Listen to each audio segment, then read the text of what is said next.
پاکستان کا جو مین مقصد تھا وہ اسلامی نظام کو پاکستان میں قائم کرنا تھا، قرآن اور سنت کی حکومت قائم کرنا تھی۔ اللہ شروع ہی ہوتا ہے ہمارا کانسٹیٹیوشن ان الفاظ سے کہ تمام طاقت و قوت اللہ جل شانہ کی ہے،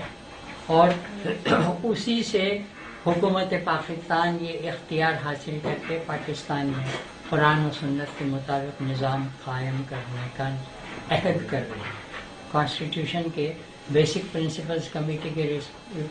ریزولوشن کے اوپننگ الفاظ یہ ہیں۔ آج بھی وہ کانسٹیٹیوشن کا جز ہے، اس میں تھوڑی سی تبدیلی کر کے، اور ضیاء الحق نے اسے پارٹ آف دی کانسٹیٹیوشن بنا دیا۔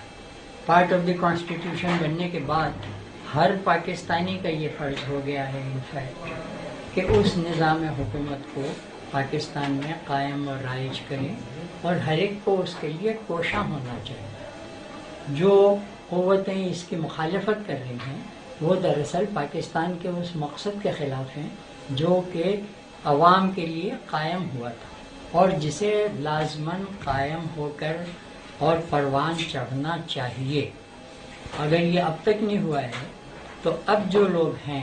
اور جو ہماری آئندہ نسلیں آ رہی ہیں، ان سب کا یہ فرض ہے، خصوصاً نوجوانان ملک کا، کہ وہ اس کے لیے تن من دھن سے کوشش کریں، اور اگر قربانیوں بھی دینے کی ضرورت ہوتی ہے تو قربانیاں بھی دیں، اور ہمت اور استقلال سے قائم رہیں، اس لیے کہ کوئی بڑا مقصد بغیر قربانی دیے نہیں حاصل ہو سکتا، اور یہ مقصد جو ہے یہ پاکستان کے حصول سے بھی بڑا مقصد ہے، اس لیے کہ اس مقصد کے لیے پاکستان کو حاصل کیا گیا۔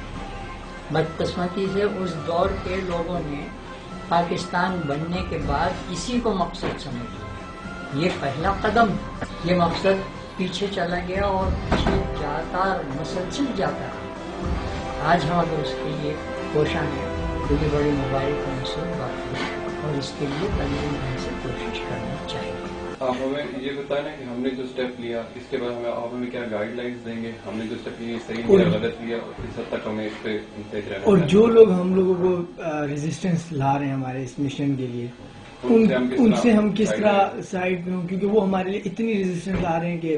ہم ایون کہ ہم لوگوں کو کافر تک کہا جا رہا ہے کہ یہ لوگ مسلم نہیں ہیں، یہ ہیں وہ ہیں۔ کافر تو ہمیشہ کافر ہے، اور مولوی کا یہ شیوا ہے کہ وہ اپنی مخالفت میں جو ہیں اسے کافر کہنے لگتے ہیں۔ کسی کے کافر کہنے سے کوئی کافر نہیں ہوتا، اس کا تو نظام اللہ تعالیٰ نے مقرر کر رکھا ہے، وہ بہتر جانتا ہے کہ کون کیا کر رہا ہے، کس مقصد سے کر رہا ہے۔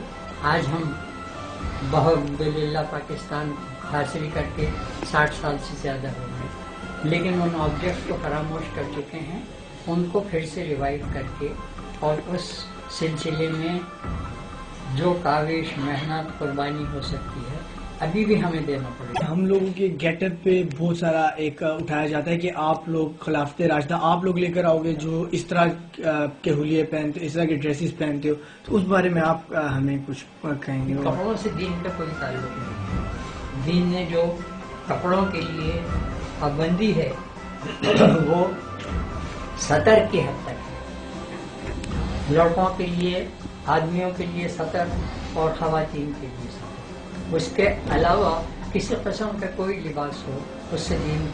ہرگز منع نہیں کرتا۔ یوتھ کو آپ اگر کوئی پیغام دینا چاہیں کہ وہ اٹھیں اور اس کے اندر اپنا حصہ ڈالیں، کس حد تک رسپانسبلٹی ہے یہ بس ہماری؟ دیکھیے نا، حضور کے زمانے میں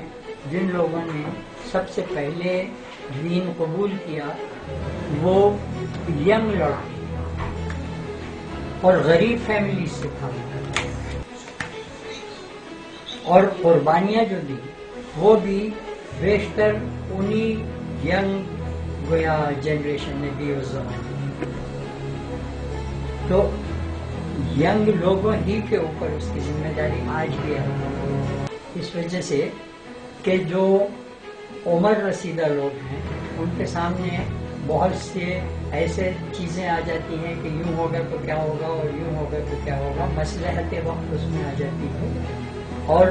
ماشاءاللہ جوانوں میں وہ مصلحت نہیں ہوتی، ان کے سامنے جو ایم اینڈ آبجیکٹ ہوتا ہے اس کے لیے جو قربانی کرنے کا جذبہ ہوتا ہے وہ بحمدللہ ان میں زیادہ ہوتا ہے عمر اور سیدھا لوگوں کے، اور وہ مصلحتوں سے پاک ہوتے ہیں، ان میں بحمدللہ جذبہ زیادہ ہوتا ہے، اور قربانی کرنے سے بھی وہ دریغ نہیں کرتے۔